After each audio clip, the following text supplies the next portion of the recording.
The world laughed at Ronald Reagan's Star Wars. They laughed until it helped bankrupt the Soviet Union. On March 23, 1983, the US president proposed something radical. He announced the Strategic Defense Initiative, or SDI. The goal was to build an impenetrable shield in space, a network of satellites, lasers, and particle beams. It would intercept and destroy Soviet nuclear missiles before they hit. The press and the scientific community immediately mocked it. They called it Star Wars. It was a label meant to ridicule the idea as pure fantasy. Critics called it technologically impossible. They said it was a destabilizing, absurdly expensive dream. Many in the West dismissed it as a bizarre piece of political theater. It was a science fiction pipe dream.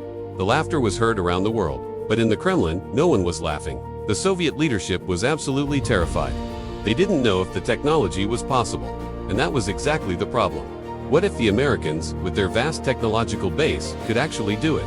A working missile shield would upend the entire Cold War. It would make the massive Soviet nuclear arsenal completely useless. The doctrine of mutually assured destruction would be shattered.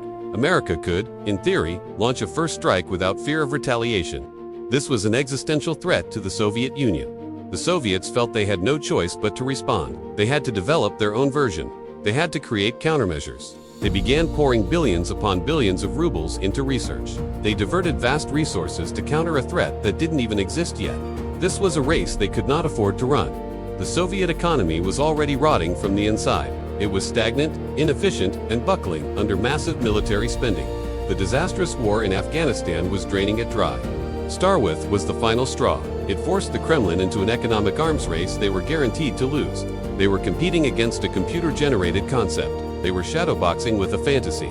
The financial strain became unbearable. Soviet leader Mikhail Gorbachev saw the writing on the wall. The system was collapsing.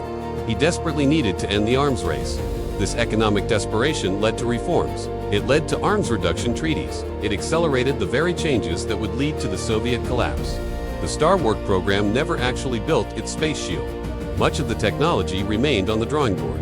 But it didn't need to. Its greatest success was not as a weapon, but as an economic catalyst.